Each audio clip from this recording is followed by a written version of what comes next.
శ్రీ గురుభ్యో నమః. హరి ఓం. అందరికీ నమస్కారం. మహాదేవి ఇది అమ్మవారి 209వ నామం. ఇది 4 అక్షరాల నామం. ఈ నామంతో అమ్మవారికి నమస్కారం చేసేటప్పుడు మహాదేవి అయి నమః అని చెప్పాలి. మహా అంటే మహిమాన్వితమైన అని అర్థం. దేవి అంటే ఆధిపత్యం కలది అని అర్థం.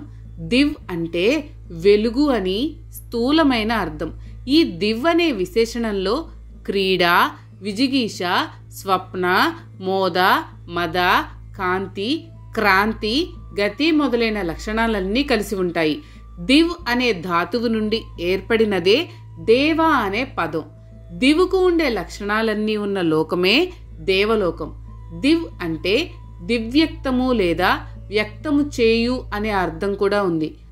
ఆకాశం తన నుండి పృథ్వీ వ్యాపస్తేజోవాయువులను వ్యక్తం చేస్తుంది కాబట్టి దివ్ అంటే ఆకాశం అనే అర్థం కూడా వస్తుంది.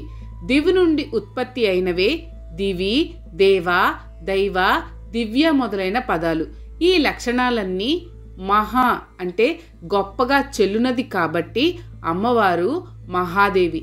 మహాదేవి అనే సమాసాన్ని విశేషణ పూర్వపద కర్మధారయ సమాసంలాగా కాకుండా షష్ఠీ తత్పురుష సమాసంలాగా చెప్పుకుంటే మహా అంటే గొప్పతనానికి దేవి అంటే ఆధిపత్యం వహించునది అని కూడా అర్థం చెప్పుకోవచ్చు. అంటే ఎక్కడ ఏ విధమైన గొప్పతనం వైభవం ఉన్నా అది అమ్మవారికి సంబంధించినది అని అర్థం చేసుకోవాలి.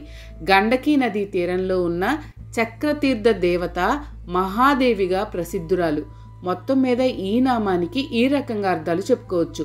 మహిమాన్వితమైన ఆధిపత్యము కలది అని, అన్నింటినీ తన నుండి గొప్పగా వ్యక్తం చేయునది అని, గొప్పతనానికి ఆధిపత్యము వహించునది అని, కొలతలకు కుదరని అనగా అప్రమేయ ప్రమాణము గల శరీరము వైభవము కలది అని, గండకీ నదీ తీర చక్రతీర్థ దేవత అని అర్థాలుగా చెప్పుకోవచ్చు.